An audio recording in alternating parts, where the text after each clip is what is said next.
The Columbia Broadcasting System presents the Mercury Theater in a special series of broadcasts about the other Americas, produced by Orson Welles.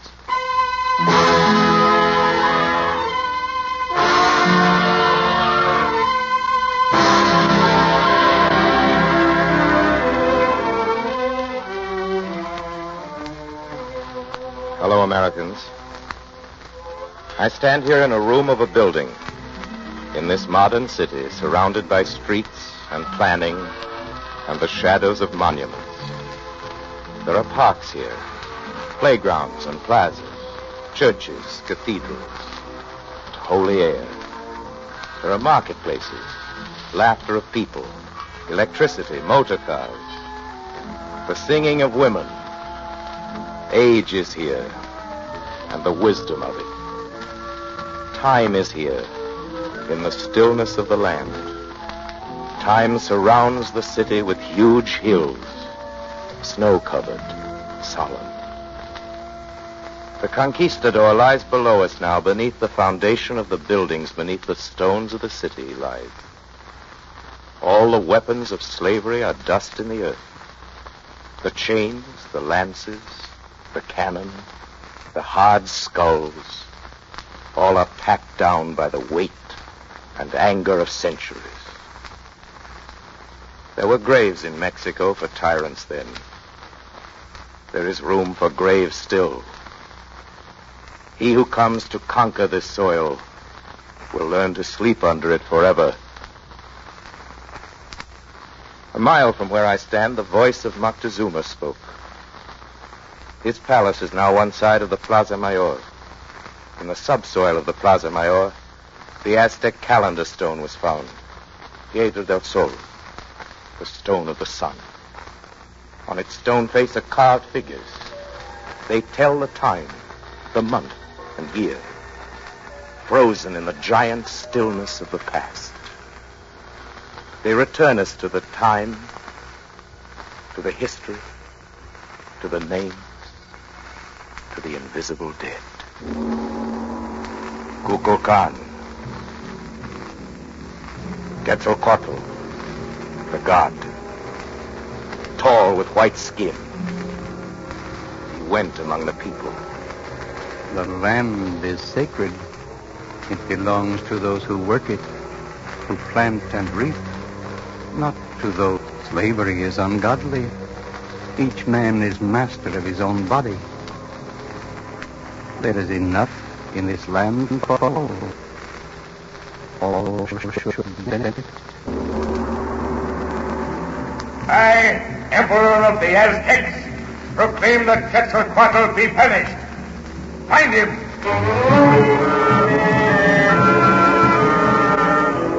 The bearded one has fled. East he goes in his ship. He will be back. Will come by sea. He has set the date. He will return, bringing us freedom. The date is set. The date was set.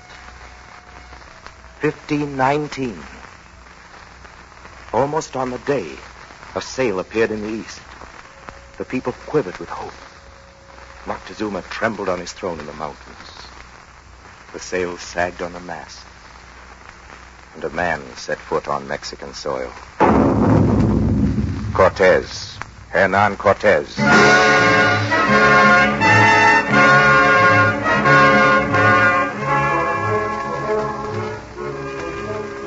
Gold lured him here to this very city, then called Tenochtitlan.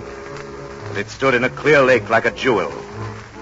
And its temples were brighter than 100 suns. The lake is gone, and many temples are gone.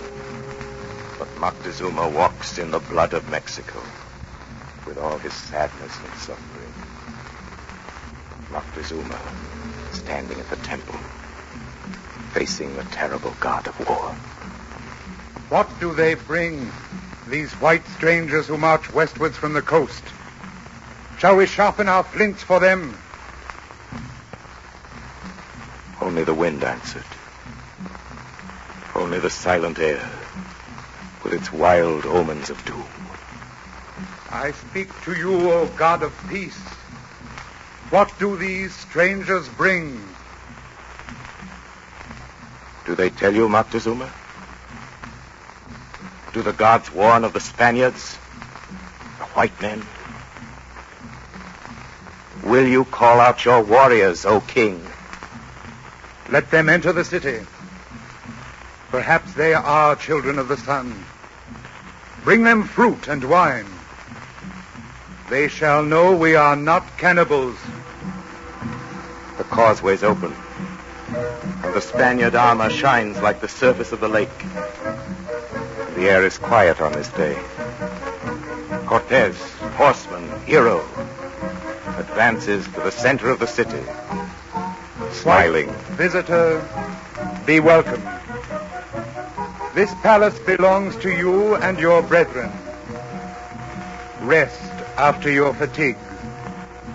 Then I shall ask what brings you visiting to our island city. I shall answer you now, great Montezuma. I have come to see so distinguished a person as yourself, to spread the wonders of your empire.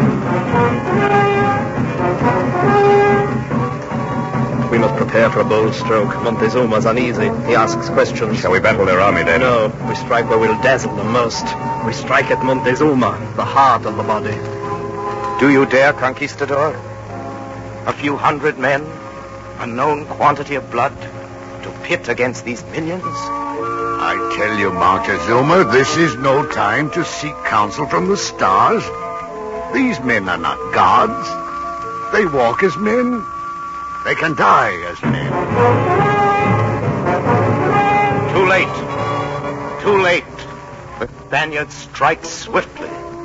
The great Moctezuma, whom only the air dared touch, is learning the logic of change. Speak, O king, for they have defiled you. They have struck at the hand of friendship.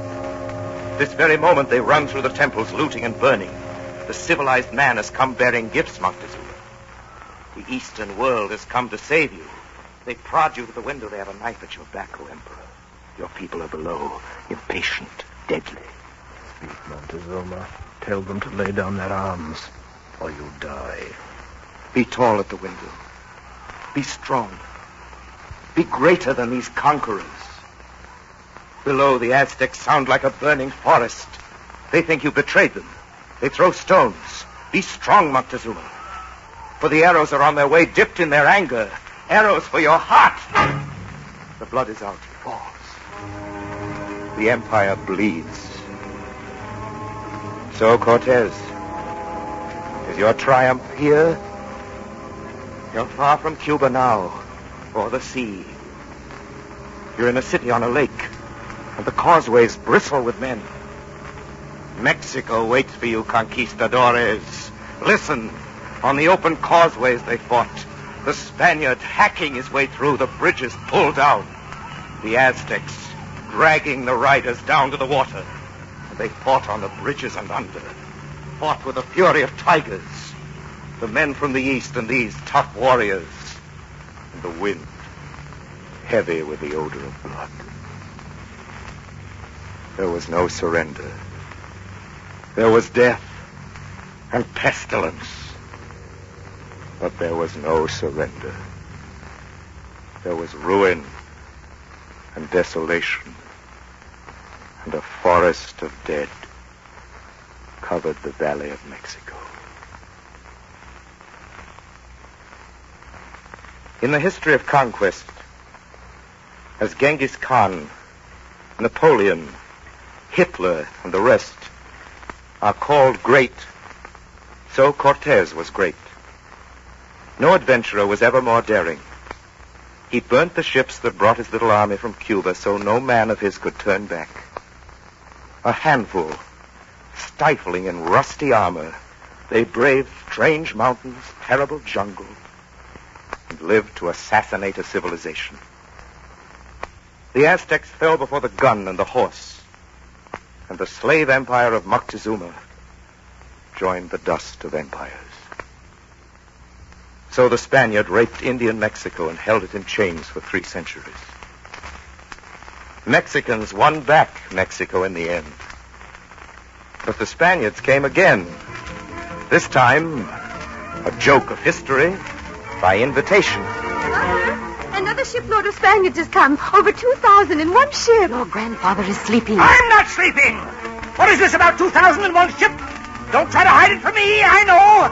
Mexico's been invaded again. No, Grandfather, you don't understand. Someone fetch me my rifle. Grandfather, I can shoot from the window. These people are not our enemies. They've been fighting a civil war in Spain. I know that. You think I'm a fool? The loyalists have been defeated, Grandfather, and we're offering them a home here in Mexico. Spaniard's a Spaniard. No, Grandfather, a Spaniard's a man. And there are two kinds of men in the world. Those who march forward and those who march backward. I'm 86 years old. That's the first time in 86 years I've ever heard a member of my family say anything that made sense.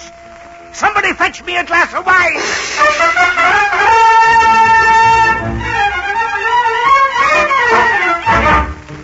Once again, the Spaniard invades the Mexican soil. But this time he does not bring his swords and cannon. I come from Guernica, the holy city of Spain. Hitler and Franco destroyed our city, and now I am here. What work do you do? I teach Mexico how we make wine in Catalonia. I am from Barcelona. I play the violin in the Orquesta Sinfónica Nacional. I used to practice medicine in Madrid. I practice medicine in Mexico City now. I was a teacher in a Spanish university. Today, I teach here in Mexico. I'm an artist, senor. A ham artist. A ham artist? That's one thing we never admit back in the States. Oh, see, ham artist. I teach Mexico a fine way to cure hams. Food, hams. I've brought what I know. I've brought, too, my hatred for fascism. That hatred is shared by your adopted country, senor. By the people, by 18 million of them, by the workers and their unions, the men and women of professions, the musicians, the painters. All share your hatred of tyranny, your love of freedom. You know, and Mexicans know, that freedom is a prize hard won and easily lost. You know and Mexicans know that so long as somewhere freedom does not live, free men must die for it.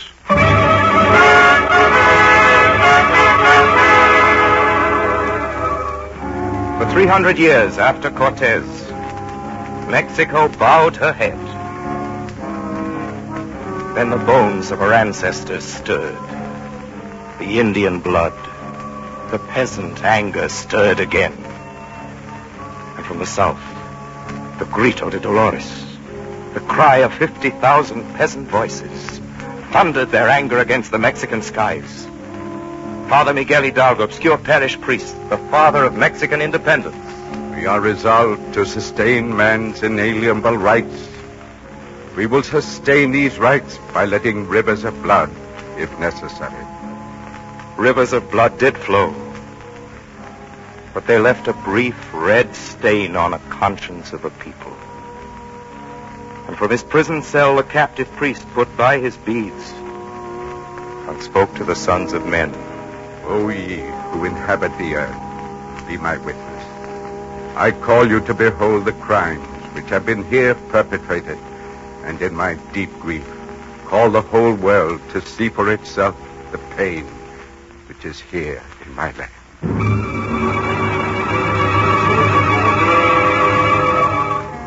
Even before the echoes of Hidalgo's lament had died away, a new leader had arisen, a young guerrilla warrior, Jose Maria Morelos. Hidalgo was executed, but over the crash of the rifles, Morelos hurled the people's defiance. America is declared independent of Spain or any other foreign power. The seed was strong. The soil was rich. Another man walked into Mexico. No conquistador. No fiery rider. No great king or his power behind him. But the people's power. Mexico's power. Benito Juarez. And in this city, in the Alameda, a monument stands for this man. And along the Avenida Juarez, his ghost still walks.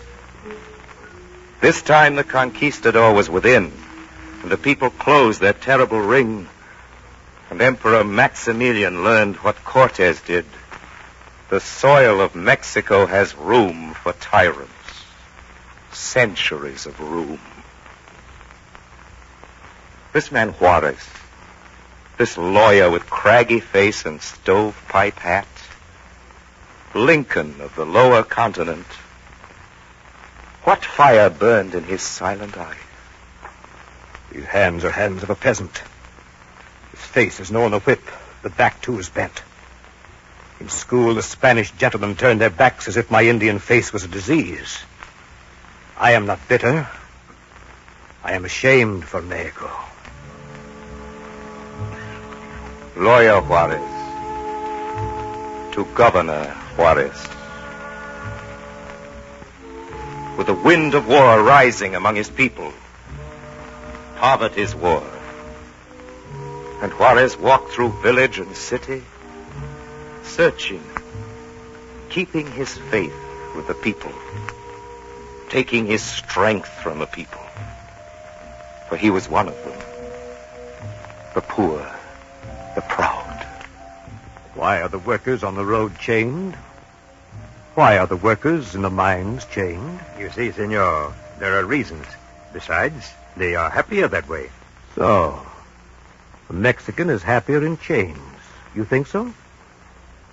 Soon you shall hear a noise, senor, greater than thunder. It will be the chains breaking.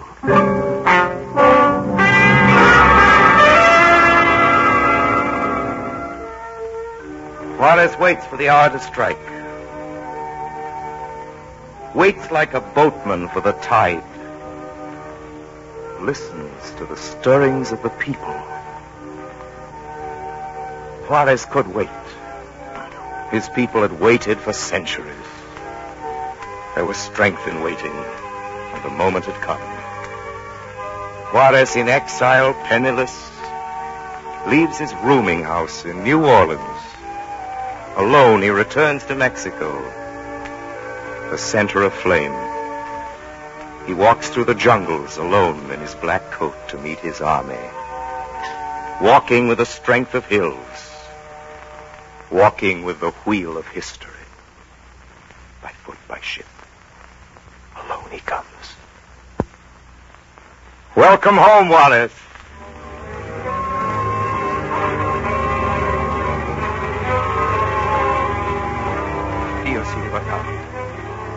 For God and liberty. The people rise. The people wake at last. They converge toward the angry cities. The fishermen with their shining knives. The sowers of corn and cane. Farmers with scythes, the straight and the bent. From Indian towns and Spaniard towns they came, giving their blood. And blood soaked the dry earth. And man marched towards the dream of equity. Then it was Presidente Juarez, speaking to the ambassador of France. You threaten me with this Maximilian. If he has landed on our coast, as you say, with Napoleon's army, tell him this. The people of the Americas know well how to receive conquerors. Tell him there is room for one more grave in Mexico. Maximilian stands on the Hill of Bells in Cerro de las Campañas on this cool morning of June 17, 1867. Facing his appointed rifles. Not all his royal friends could save him. Not all the voices of the sovereign kingdoms who came to plead for him. Juarez listened to the voices as they spoke. Then Juarez spoke. Maximilian must die, senores. Not for revenge, no, not for that. He dies because he is a sign of tyranny.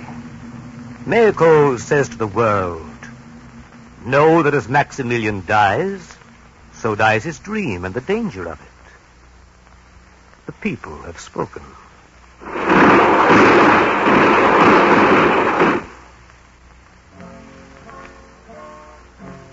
After Juarez, the scene darkens in Mexico. And to Porfirio Diaz, tyrant. Emiliano, the food is on the table. Why do you sit there in the dark like a frightened wolf? Will you answer me when I ask you a question? I'm not hungry. Then you are sick. No. Don't turn your head away. Look at me toward the light. Who did that to you? A rurale. With his horsewhip? Yes. What have you to do with rurales? I was at the farm of Tio Badillo when the rurales came to take the land. What did you do? I threw a stone at a rurale. That was a wicked thing to do. It was more wicked for the rurales to take the land of Tio Badillo. The land of Tio Badillo is part of the Ejido. The police of Diaz do not recognize the common land. I think President Diaz is a thief. That is a dangerous thought. I have thought that thought since I was 7. Oh, an old thought, eh? 2 years old. Yes. And what will you think when you're 19? I think I will kill many rurales. And maybe even President Diaz himself. I think you will not live to be a man if you speak those thoughts aloud. Do you understand? But I can speak my thoughts to you. Yes. Yes, you can always speak your thoughts to me when we are alone and the door is closed. Now eat your supper. And let us hear no more of your thoughts until you are a man. A strong man. And to be strong, you must eat. I will eat and I will grow strong. And someday the rurales will run like chickens when they hear the name Emiliano Zapata.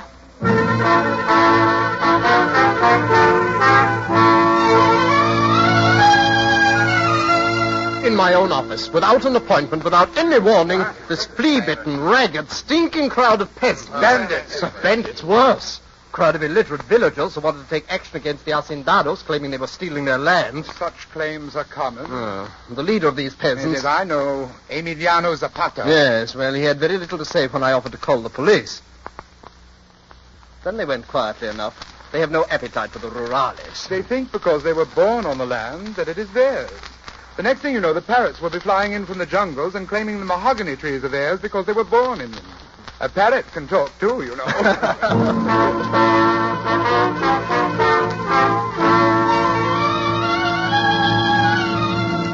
Emiliano, I have come from the village.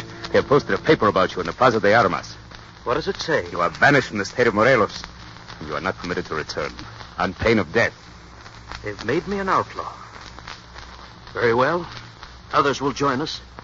There are still men in Mexico who do not love a dictator.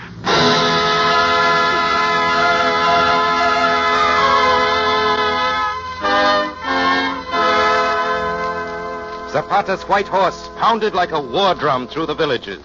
His cry of land and freedom rallied a mighty army. Diaz died, and the rich landowners replaced him with Madero. I aren't prepared to grant you full amnesty, Zapata. More than that, I'm prepared to give you an estate of 150,000 acres. Have you not heard that I'm fighting to restore the land to the people? Yes, I have heard. I'm fighting for everyone. Men of Mexico, it is better to die on your feet than to live on your knees.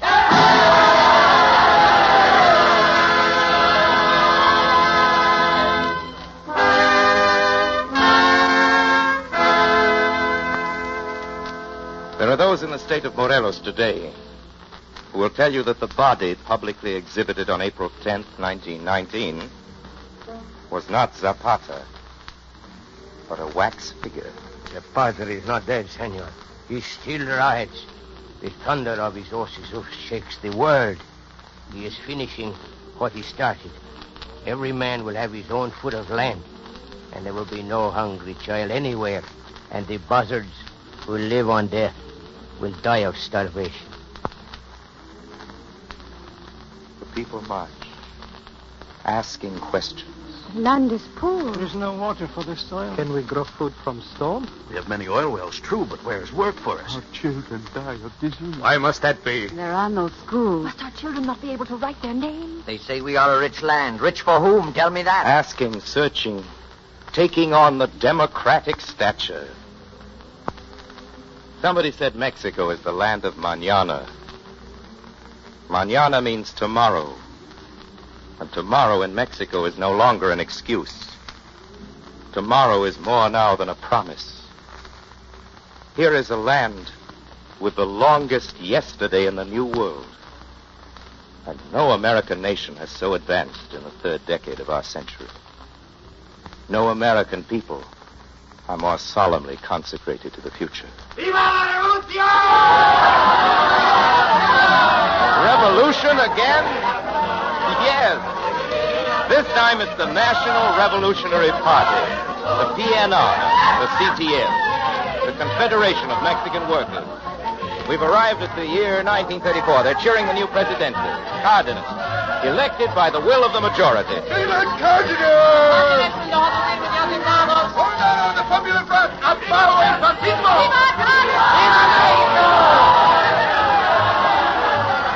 In 1910, there were 700 schools in Mexico, all in cities and towns. There were no schools for the children of peasants. By 1935, in the country, in the farm and cattle lands, there were 20,000 schools. The art of Mexico and Mexico's artists, Aztec and Mayan art, colonial, popular, tradition and progress, Orozco, Rivera, Siqueiros, more, many more. Great painting on public walls, murals, art for everybody, and music for everybody. Rivertos, Chavez, and the Orchestra Sinfónico Nacional. Popular music, folk music, mariachis, marimba bands, rancheros, boleros, the lovely ballads of the jungles, the plains, the mountains. Song and, while we're about it, wine and women. Say nothing of food. I'd like to do a whole series of broadcasts on Mexican cooking. Listen, you can hear the great bell of the cathedral. The largest bell on our continent. There's so many things I wish I had the time to talk about today. The street in honor of Louis Pasteur, the Washington Monument here, the Don Quixote Fountain, the auto trailer camp, nightclubs, museums, cathedrals, the stadium, bullfights. Another time I'm going to tell you about Mexico's new president, Camacho, and Padilla's magnificent achievement at the Pan American Conference in Rio. And now it's time to say goodbye. To leave you with a message from the Republic of Mexico. We declare the sincere friendship of the workers and the people of Latin America with the great people of the United States. We defend the same cause, the cause of the people. For this cause, we continue united, and we will be courageous in the future as we have been in the past. Our flag is the Atlantic Charter. Our slogan, the inviolate right of self-determination. Liberty for each nation of the world. Progress for the working people everywhere. Liberation of all mankind.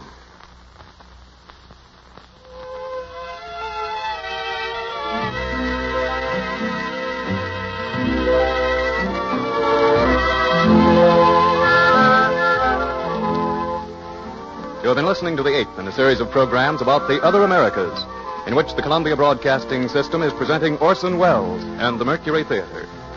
The Columbia Broadcasting System is the originator of South America's network of stations, La Cadena de las Americas. In the Southern Hemisphere, as well as in this hemisphere, CBS provides daily programs of news, entertainment, and recreation to bring about a closer understanding among Americans everywhere. Next week, the 9th program in this series will be brought to you by Orson Welles.